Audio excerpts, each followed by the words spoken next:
Al-Fatihah juga disebut dengan surah Asy-Syafi yang memberikan nilai-nilai kemuliaan, kebaikan, pembuka pintu kesehatan bagi orang-orang yang diuji dengan penyakit.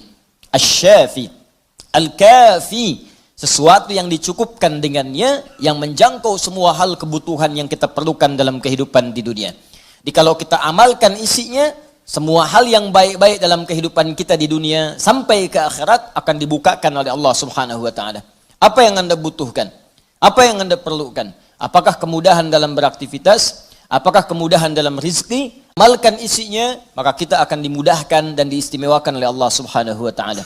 Demikian dengan nama-nama yang lainnya sampai diberikan nama 14 kurang lebih untuk menunjukkan luasnya jangkauan kemuliaan dan sifat-sifat kebaikan yang dimiliki oleh surah ini. Lalu pertanyaannya, bagaimana kemudian mendapatkan hal yang dimaksudkan tadi? Kalau sakit, cepat sembuhnya. Orang dulu dibacakan sekali Al-Fatihah, dengan izin Allah langsung sembuh. Kalau kita ada kesulitan rezeki, cepat didatangkannya. Orang dulu kemudian mengamalkan surah Al-Fatihah, maka bahkan ada orang yang belum minta, sudah langsung disediakan oleh Allah Subhanahu wa taala. Demikian dengan aspek-aspek yang lainnya. Karena itu penting bagi kita untuk mengetahui isi surah ini, kemudian mengamalkan kandungannya, tidak sekedar membacakannya, tapi tidak mengetahui isinya, tidak paham kemudian kandungannya, sehingga saat kita mengamalkan isinya, kita tidak disertai dengan pemahaman yang baik dan tidak merasakan bagaimana kemuliaan surah yang dimaksudkan. Yang paling berbahaya, dibaca iya tiap hari, tapi nggak diamalkan isinya, itu persoalannya. Berbahayanya bukan berbahaya dalam persoalan nggak dapat pahala, bukan. Sayang saja dibacakan tiap hari 17 kali, tapi tidak mendapatkan isinya. Kayak orang bekerja tapi nggak dapat gaji. Kerja tiap hari tapi akhir bulan nggak gajian gitu. Ya, Allah perintahkan kita untuk membacakannya 17 kali dalam sehari dan menjanjikan pada kita semua jenis kemudahan dan kebaikan dalam hidup. Kita bacakan cuman nggak dapat, itu masalahnya. Nah, persoalannya kenapa orang tidak mendapatinya? Boleh jadi bukan karena tidak membacanya, tapi cara membacanya itulah yang tidak sesuai dengan yang diinginkan oleh Al-Quran dan isi surah itu sendiri. Karena itu coba kita gali bagaimana kemudian surah ini diurutkan ayat-ayatnya dan dijelaskan oleh Allah dengan untaian firman-Nya yang sangat luar biasa. Baik, di pertemuan yang lalu kita telah mulai dengan ayat yang pertama. Begini cara memahaminya. Al-Fatihah. Kalau kita ingin memulai bacaan Al-Quran, maka mulai dengan surah ini. Itu yang khusus. Al-Fatihah. Jika kita ingin mendapatkan semua jenis kebaikan dalam hidup dunia akhirat, maka mulai pahami ayat-ayat berikut ini. Cara memahaminya, 1. Bismillahirrahmanirrahim. Baik, Bismillahirrahmanirrahim. Amalkan bagian ayat yang pertama yang memiliki 5 makna dalam kalimat atau ayat yang telah disebutkan tadi. Huruf ba, kedua ismun, ketiga Allah, keempat ar-Rahman, kelima ar-Rahim. Ba yang memiliki 14 makna. Di antaranya di ayat ini ada makna yang terkait dengan ghayah, tujuan. Ada ilsaq, sesuatu yang lekat sekali, dekat, tak terpisahkan. Kemudian musahabah yang mengawasi kemanapun kita beraktivitas. Kemudian ada istighraq, sesuatu yang luas, menyeluruh, ya, tanpa kecuali. Lalu kita mengatakan bismillah, baknya kita sebutkan, ini artinya jadikan semua aktivitas kita tanpa kecuali, istighraq. Dari bangun tidur sampai tidur lagi, lakukan ghayah semua lillah karena Allah Subhanahu wa taala. Jadi kalau ingin dibukakan pintu kebaikan oleh Allah, Al-Fatihah, ingin semua dibuka baik, seluruh aktivitas kita, maka niatkan semua yang baik-baik karena Allah. Itu kunci pertamanya. Bangun tidur, niatkan karena Allah. Di begitu Anda bangun, niatkan semua aktivitas karena Allah Subhanahu wa taala.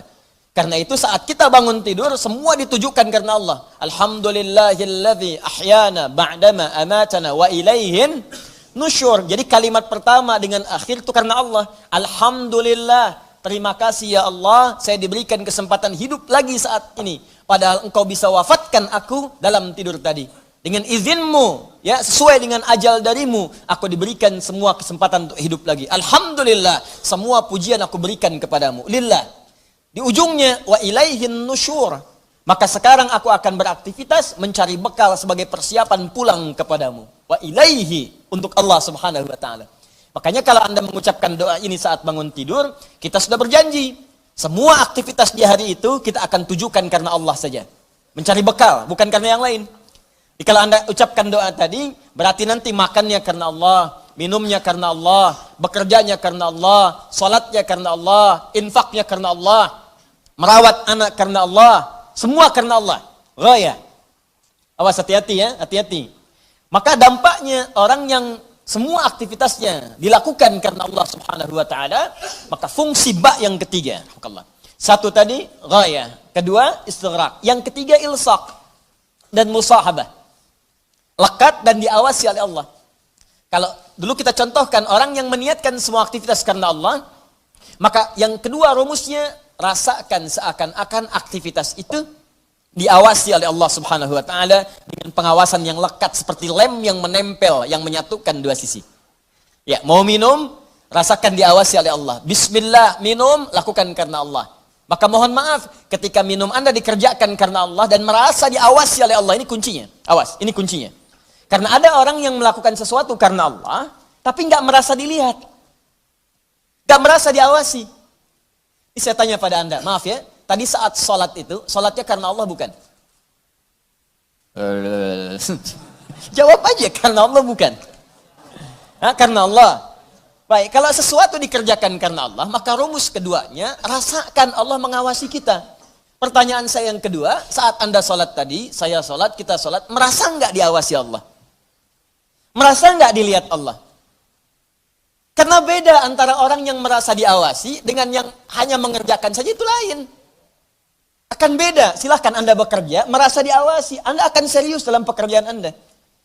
Mahasiswa yang sedang ujian, merasa diawasi, itu akan fokus kepada soal. Susah, mau noleh kanan, khawatir, ada CCTV. Mau noleh kiri juga khawatir, karena terawasi, dia akan fokus. Makanya orang sholat itu kalau benar-benar sholatnya merasa diawasi, dia fokus, gak akan nengok kanan kiri. Gak ada istilahnya ketika takbir, Allahu Akbar.